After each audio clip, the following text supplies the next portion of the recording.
Début de l'opération Escargot, 6 heures du matin. Les tracteurs ont pris la nationale puis l'autoroute. Ils ont fait demi-tour aux portes de Paris comme pour montrer qu'ils peuvent entrer dans la capitale. De retour à Méré dans les Yvelines, les agriculteurs pensent déjà à la prochaine action, sous le regard bienveillant des forces de l'ordre. On a bloqué, mais sans trop bloquer, on a laissé passer les gens quand même, et puis ça s'est bien passé. Je pense que les gens sont quand même avec nous, donc on a du soutien.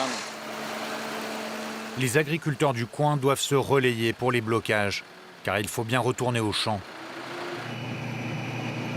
David Lavenant, un céréalier, s'est levé aux aurores pour manifester, et sa journée de travail peut maintenant commencer. Ses revenus ont chuté de moitié. Une année comme cette année où on a eu des engrais très chers et des cours qui se sont effondrés, là on va plutôt tourner autour de 1 000 € par mois à peu près. Donc il y en a qui diront peut-être que c'est beaucoup, mais ramené au nombre d'heures travaillées hebdomadaires, on est des fois à 70 heures par semaine. La ferme est dans la famille depuis 5 générations.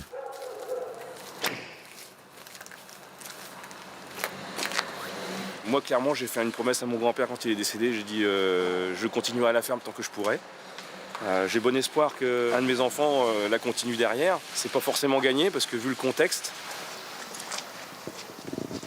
Essence, électricité, nourriture, le coût de la vie a flambé. Les revenus, eux, ont baissé. Voilà, vous allez pouvoir voir une partie de la production. Et le blé qui a été récolté en 2023. David soutient les efforts pour protéger l'environnement, mais pas les réglementations toujours plus nombreuses. Donc là, trop d'humidité cette année a fait que j'ai pas pu semer mon engrais vert. C'est pour ça qu'il est encore dans les sacs. Donc il a fallu que je prouve à l'administration, par des formulaires à remplir, que le champ était trop humide, que la météo n'était pas là et qu'on ne pouvait pas rentrer dans les champs pour pas les semer. Donc voilà, il a fallu prouver tout ça. Donc c'est une hérésie, on marche sur la tête à un moment donné. Voilà. David mise en partie sur le circuit court pour s'en sortir. Il vend ses lentilles et d'autres produits sur les marchés, car les négociations sont difficiles avec la grande distribution. Une guerre des prix où industriels et grands groupes tirent les tarifs vers le bas. À Paris, au ministère de l'Agriculture, réunion sous haute tension.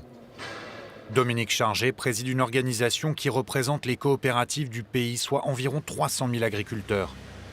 Il a rendez-vous avec les acteurs majeurs du secteur. Nous avons énormément de distributeurs qui menacent d'avoir recours à de la matière première agricole non française, européenne, qui ne respectent pas les standards et la qualité des produits français et qui, du coup, vont encore peser davantage sur l'affaiblissement de nos filières agricoles et alimentaires françaises. Le ministre de l'économie va rappeler à l'ordre les industriels et distributeurs coupables d'infractions vis-à-vis de la loi Egalim, censée protéger la rémunération des agriculteurs. À la sortie, Dominique Chargé est déçu. La distribution a présenté une situation des négociations qui visiblement n'est pas la même que nous, en disant que pour eux, les choses se passaient normalement, alors que nous, les remontées que nous avons, c'est que les négociations sont extrêmement tendues. Des manifestations un peu partout en France. La fronde des campagnes est en marche.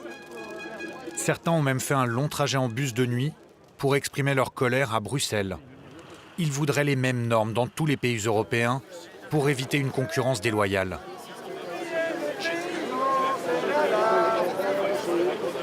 Benoît vient du sud-ouest de la France. Il élève des brebis dans le Lot. On ne peut pas se retirer de salaire, quoi. Je touche le RSA, c'est pas très glorieux. Pour travailler 70-80 heures par semaine, j'ai un peu honte quand même. C'est pas normal. J'ai la chance de vivre avec ma mère, ou pas le choix, quoi. Et je suis obligé de faire comme ça. Mais en travaillant, c'est pas normal.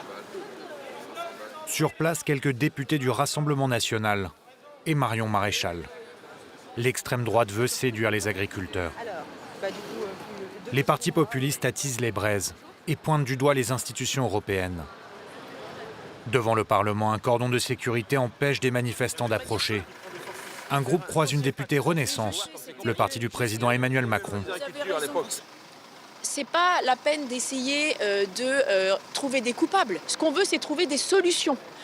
On va être l'agriculture se faire tuer d'un bout à l'autre sans arrêt. On en a marre. On en a marre. Non plus finir. Moi j'ai un fossé aujourd'hui, je voudrais recreuser. On me dit surtout ne creuse pas ton fossé, tu vas te choper une amende. Mais il faut mieux attaquer une banque que d'être paysan. Je suis d'accord. Non mais je suis d'accord avec vous sur les normes. Je suis d'accord avec vous sur il y a trop de normes, c'est trop compliqué. Par contre, allez voir les agriculteurs britanniques à qui on a dit on va vous rendre l'argent au centuple, l'argent que le Royaume-Uni donne à la PAC. Ils sont complètement, c'est pire, ils sont sous l'eau. Sortir du marché européen, ça va recréer des distorsions. Et donc c'est ça. Et bien sûr. Pas comme ça, il y en a marre. Il faut quelqu'un qui nous défende, qui doit défendre l'Europe et pas les pays étrangers. On apporte de la merde. Je suis complètement d'accord avec vous. Ras-le-bol. France, Allemagne ou encore Belgique. Dans plusieurs pays de l'Union, les agriculteurs se soulèvent.